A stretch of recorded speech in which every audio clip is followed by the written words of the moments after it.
40 metre নিচ থেকে নাকি বিএনপি জামাত ধরতে পারতো এক সময়। মাটির নিচ থেকে নাকি তারা মাইক্রোস্কোপ দিয়ে জাতীয় শত্রু এবং পাকিস্তানের গোলামদেরকে নাকি তারা ঘরে বের করত। তাহলে আজকের সেই মাইক্রোস্কোপ গুলা কোথায়?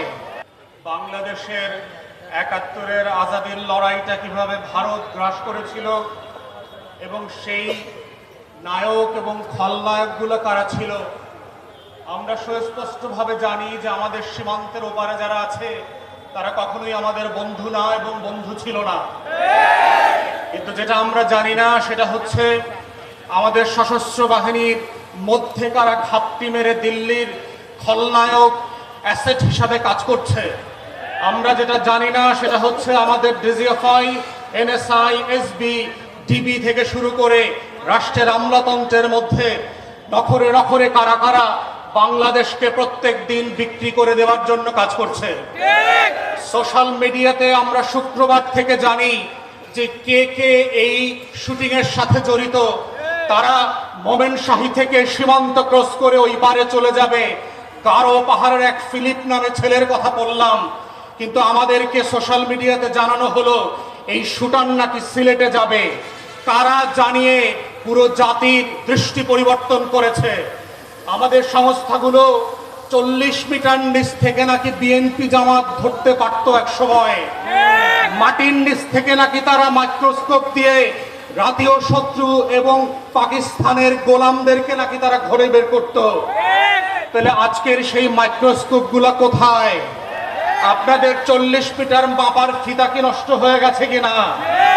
যারা আজকে বাংলাদেশের ভিতরে বসে আমার আজাদির লড়াইকে ধ্বংস করে দিয়েছে, ৭১-এর পরেও আমরা দেখেছি বাংলাদেশে কিভাবে স্বাধীনতাকামী মুক্তির লড়াইয়ের সৈনিকদেরকে ব্রাশফায়ার করে 30,000 40,000 মানুষকে এই আওয়ামী মুজিববাদীরা হত্যা করেছে। আমরা দেখেছি কাউন্টার কুর মধ্য দিয়ে আমাদের সশস্ত্র বাহিনীর ভিতরে শৃঙ্খলা বিনষ্টের যে নিরলস প্রচেষ্টা।